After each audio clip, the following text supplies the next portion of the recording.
नमस्कार, evening news live में आपका बहुत बहुत स्वागत है। मैं हूं आपके साथ कीर्ति अरोड़ा। चलिए खबरों के सिलसिले को शुरू करते हैं। ਅੱਜ ਖਿਡਾਰੀਆਂ ਨੂੰ सम्मानित ਕਰਨ ਲਈ ਚੰਡੀਗੜ੍ਹ ਵਿਖੇ ਸਮਾਗਮ ਕਰਵਾਇਆ ਗਿਆ। ਇਹ ਪ੍ਰੋਗਰਾਮ ਨਗਰ ਨਿਗਮ ਦਫ਼ਤਰ ਵਿਖੇ ਕਰਵਾਇਆ ਗਿਆ, ਜਿੱਥੇ ਸੀਐਮ ਭਗਵੰਤ ਮਾਨ ਖਿਡਾਰੀਆਂ ਦਾ सम्मान ਕਰਨ पहुंचे। सीएम मान ने इस दौरान राष्ट्रीय पद्धर के खिडारियों लिए वड्डा ऐलान किया।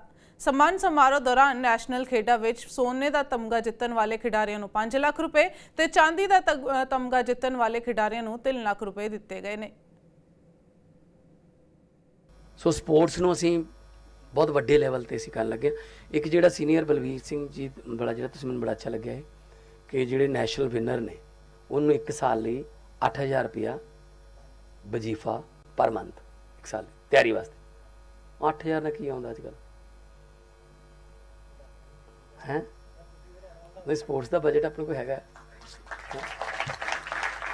8000 का चलो उन्होंने फिर 16 कर दो, दुगुना कर दो। 16,000 रुपया नैशनल विनर्स नूं अगलियां तैयारियां लई पर मंथ, ताकि तुसीं इस पक्षों बेफिक्र रहो कि घरदियां नूं ना कहना पवे कि मैं उत्थे जाना जी, कपूरथले खेडां हो रही ने, बापू जी थोड़ा जिहा जेब वाले पासे हथ मारे हो। बापू कहे भी तेरे को बथेरे ने, कई महीने इकट्ठे हो गए, मैनू थोड़े जे so being a sports lover and being a head of the state, तुसीं जिम्मेवारी जिहड़ी मैनूं दित्ती है, मैं अपने वालों बहुत ही तनदेही नाल निभा रहा, निभाउंदा रहूँगा। इस सम्मान समारोह तो बाद सीएम भगवंत मान मोगा पहुंचे तो मोगा विच सीएम भगवंत मान ने आम लोगों लिए अज 20 होर पब्लिक माइनस खोल दित्तियां ने। जानकारी लिए दस दिए कि इस समय पंजाब च हुण 55 पब्लिक माइन हो चुकियां ने। सीएम भगवंत मान ने इस दौरान कहा कि हुण तक 5,82,000 मीट्रिक टन रेत पहला वाली 35 खड्डां चों कड्डियां जा चुकियां ने ते दावा किया कि रेत माफिया नूं पंजाब चों सिरे तो खत्म कर दिता गया है। अज एक होर मील पत्थर रेता दे विच एक साबित होने लग्या। अज जो उद्घाटन किया है, यह पब्लिक माइन कहते हैं इन्हों, जनता दियां माइनस ने यह, जितों 5.5 रुपये पर फीट तुसी अपनी ट्राली लिया के अपनी लेबर लैके आने लैके आओ, नहीं तो इत्थे भी लेबर मिलती है। 5.5 रुपये इतों रेता लैके जा सकते हो। और यह लगभग 17 हैक्टेयर जगह की माइन है, बड़ी माइन है, बहुत बड़ी। 17 हैक्टेयर का मतलब हो गया 42.5 किले, 42.5 एकड़ के विच खड्ड हैगी है। जम्मू कश्मीर के पुंछ च वीरवार नूं होए अतवादी हमले च शहीद होए 5 जवानां चों 4 पंजाब दे रहण वाले सी। ये जवान गुरदासपुर, मोगा, लुधियाना ते बठिंडा दे रहण वाले सी। शहीदां दे देह जल्द ही उन्हां दे जद्दी घर पहुंच जाएगी, जिथे उन्हां नूं सरकारी सम्मान नाल अंतिम विदाई दी जाएगी। सीएम मान ने इस ते दुख प्रगट करते हुए ट्वीट भी किया है ते सीएम मान ने कहा कि आज़ादी लैण च भी पंजाबियों का 90% हिस्सा सी ते इस नूं बरकरार रखण च भी सब तो अगे खड़दे ने। अतवादी हमले च शहीद होए पंजाब के 4 जवानों के प्रति परिवार नूं 1 करोड़ रुपया दिता जाएगा। बहुत दुखदायक खबर कल रात मिली। 5 जवान जिहड़े ने शहीद होए, जिन्हां चों उड़ीसा तो सी, 4 पंजाबी योधे सी। सो आज़ादी लियाउण दे विच भी 90% योगदान साडा ते आज़ादी नूं कायम रखण दे विच भी साडे योधे जिहड़े ने वो बॉर्डर ते राखी कर रहे साडे। ते चारे जिहड़े शहीद होए ने साडे कोले सारी डिटेल आ गई, करना उन्हां कोले परिवारां कोले जाके भी आवांगे। 1 करोड़ रुपया जिहड़ा कि साडा जिहड़ा सरकार वालों डिसाइडेड कि असी कोई फौजी जवान साडे पंजाब दा जां कोई पुलिस वाला ड्यूटी दौरान शहीद हुंदा है, 1 करोड़ रुपया। हालांकि 1 करोड़ रुपये असी कोई उन्होंने कोई वापस नहीं लेके आ सकते, पर चलो ये परिवार आर्थिक तौर पर धक्के ना खावे बाद। सो असी उन्होंने 4 सलाम भी करते हैं, उन्होंने शहीदी ते परिवार पाला मन का बल बख्शे।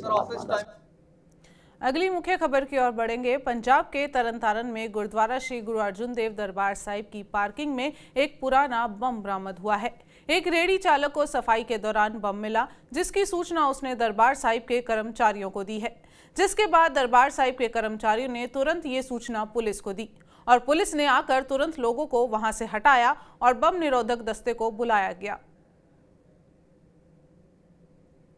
खबरों के सिलसिले को आगे बढ़ाएंगे। हरियाणा के गृह मंत्री अनिल विज अपनी ही सरकार से नाराज बताए जा रहे हैं।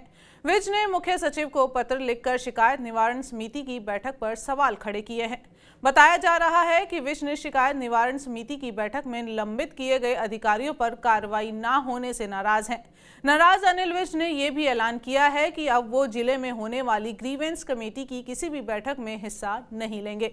उन्होंने ग्रीवेंस कमेटी में सवाल खड़े करते हुए मुख्य सचिव को पत्र भेजा है। अनिल विज ने पत्र में कहा है कि अगर ग्रीवेंस कमेटी के लिए किए गए फैसलों में कोई नहीं होती है तो ऐसी मीटिंग के आयोजन का कोई औचित्य ही नहीं है।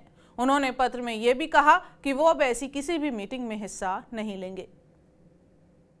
मुख्यमंत्री जी को कोई चिट्ठी नहीं लिखी और ये बार बार मेरे सामने प्रश्न मत लाया करो। मेरी किसी से कोई नाराजगी नहीं होती है, मैं कभी कहीं नहीं होता। हाँ, मैंने चिट्ठी लिखी है, चीफ सेक्रेटरी को लिखी है। अधिकारी अगर काम नहीं करते, ये चिट्ठियों का लिखना आम बात है। इससे ये निष्कर्ष निकालना कि कोई नाराज है, ये बेमानी बात है। मैं नाराज क्यों हूँ? मेरी सरकार है, मैं अपनी सरकार से कैसे नाराज हो जाऊँगा? ये सब आपने जनता दरबार भी जो है वो लगाना बंद कर दिया सिर्फ इसी कारण कि सभी जिलों के अंदर जो है वो ग्रीवेंसेस की बैठक होगी। अब ऐसा ना, मतलब तो लोगों की ग्रीवेंसेस का समाधान करना है। और अब मुख्यमंत्री जब खुद हर जिलों में जा रहे हैं तो फिर कैंप लगाने की आवश्यकता नहीं है। देखिए, ऐसा है, ये बीच बीच में हमें करना ही पड़ती है, कार्रवाई भी करते हैं हम जब कोई काम नहीं करता, और इसीलिए सरकार बनी हुई है कि अधिकारियों से काम। खबरों के सिलसिले में आगे बढ़ेंगे। जम्मू कश्मीर में पुंछ में गुरुवार को हुए आतंकी हमलों के पीछे लश्कर-ए-तैयबा के कम से कम 7 ग्रुपों के शामिल होने की भूमिका सामने आ रही है। शुरुआती जांच में पता चला है कि इस हमले के पीछे पाकिस्तानी आतंकी संगठन लश्कर-ए-तैयबा के 7 आतंकियों का हाथ हो सकता है। रिपोर्ट के अनुसार जम्मू कश्मीर पुलिस की ओर से मिली जानकारी मुताबिक आतंकियों ने ट्रक में सफर कर रहे जवानों के हमले के लिए रॉकेट से चलने वाले ग्रेनेड और असॉल्ट राइफलों का इस्तेमाल किया है। खबरों के सिलसिले को आगे बढ़ाएंगे। जम्मू कश्मीर के पुंछ में हुए आतंकी हमलों में 5 जवान शहीद हो गए थे। आतंकी हमले के बाद सुरक्षा बलों ने बड़ी कार्रवाई की है। सूत्रों के मुताबिक सुरक्षा बलों ने पूछताछ के लिए कई संदिग्धों को हिरासत में लिया है। इतना ही नहीं, सेना और सुरक्षा एजेंसियों को राजौरी पुंछ सेक्टर में आतंकियों की मौजूदगी के इनपुट भी मिले हैं। कहा जा रहा है कि यहां 2 ग्रुप के करीब 6 से 7 आतंकी सक्रिय हैं। आतंकियों की खोज के लिए कुत्तों का इस्तेमाल किया जा रहा है। साथ ही आसमान में ड्रोन भी उड़ाए जा रहे हैं। एलओसी के पास सभी इलाकों में जवान अलर्ट पर है। अधिकारियों ने लोगों को मेंढर के रास्ते इस्तेमाल करने को कहा है ताकि किसी भी अनहोनी से बचा जा सके। जम्मू कश्मीर के पुंछ में सेना के वाहन पर हुए आतंकी हमले के बाद नेशनल कॉन्फ्रेंस के अध्यक्ष फारूक अब्दुल्ला ने केंद्र सरकार पर निशाना साधा। उन्होंने कहा कि कहीं ना कहीं तो गलती हुई है, इसको देखा जाना चाहिए था। वहीं घाटी में हालात सुधरने के सवाल पर अब्दुल्ला ने कहा कि हालात सुधर गए तो चुनाव होने चाहिए। और कहीं ना कहीं तो सिक्योरिटी का मामला होगा, इनको वो सिक्योरिटी चेक करनी चाहिए थी। 5 जवान इस दुनिया से चले गए, गलती तो कहीं है, इसको देखना चाहिए। सर, कल के दावे किए जाते थे कि सिक्योरिटी सुधर गया है, और कल के हमले के बाद आप क्या बताना? मैं तो यही कहूँगा, जो गवर्नमेंट ऑफ इंडिया कहती है कि सुधर गया है, इसीलिए तो इलेक्शन होने चाहिए, मगर खुदा जाने कब करेंगे। पुंछ में सेना की गाड़ी पर हुए आतंकवादी हमले पर कांग्रेस प्रवक्ता गौरव वल्लभ ने कहा कि हम आतंकवाद के खिलाफ कड़ी कार्रवाई चाहते हैं। वहीं जैश के हमले की जिम्मेदारी लेने पर कहा कि जैश ने इस हमले की जिम्मेदारी ली है तो सरकार को चाहिए कि उस जैश को पूरी तरह से खत्म कर दिया जाए। We want a strong actions against terrorism, and I heard that some terror group called as Jaish is taking responsibility. उस जैश को नेस्तनाबूद करिए। We want this strong reaction by government, not the just seeing this with folded hands. इसके अलावा कांग्रेस प्रवक्ता पवन खेड़ा ने कहा कि कश्मीर के लिए सरकार के पास कोई नीति नहीं है, इसलिए हमले हो रहे हैं। इसके लिए उन्होंने सरकार को जिम्मेदार ठहराया है और कहा है कि पिछले 8-9 साल से लगातार सरकार से कह रहे हैं कि कश्मीर के लिए उनकी नीति में एक बड़ी खामी है। ये दोष तब दिखाई देता है जब कश्मीरी पंडितों, प्रवासी मजदूरों, स्थानीय नागरिक और जवानों की हत्या होती है। उन्होंने कहा कि 5 जवान शहीद हो गए। इससे पता चलता है कि आपके पास कश्मीर के लिए कोई नीति नहीं है, इसीलिए कश्मीर में चुनाव तक नहीं करवा पा रहे। हम लगातार सरकार को आगाह करते आए हैं, पिछले कई 8-9 सालों से लगातार कर रहे हैं कि आपकी कश्मीर नीति में बहुत भारी खोट है, खामी है, और वो खामी बार बार दिखती है जब टारगेटेड किलिंग्स होती हैं, वो कश्मीरी पंडितों की हो, वो माइग्रेंट लेबर की हो, वो स्थानीय नागरिकों की हो, वो किसी की भी हो, हमारे जवानों की हो। कल जैसे 5 जवान शहीद हुए, ये तमाम हमले बताते हैं कि आपके पास कोई नीति नाम की चीज है नहीं कश्मीर के विषय में। आप चुनाव तक तो करवा नहीं पा रहे कश्मीर में, तो आपकी क्या नीति है कश्मीर के विषय में? खबरों के सिलसिले में आज बस इतना ही। अपने राज्य से जुड़ी हर खबर के लिए आप देखते रहिए TV9 पंजाब, हरियाणा, हिमाचल और जुड़े रहिए इवनिंग न्यूज लाइव के साथ। नमस्कार।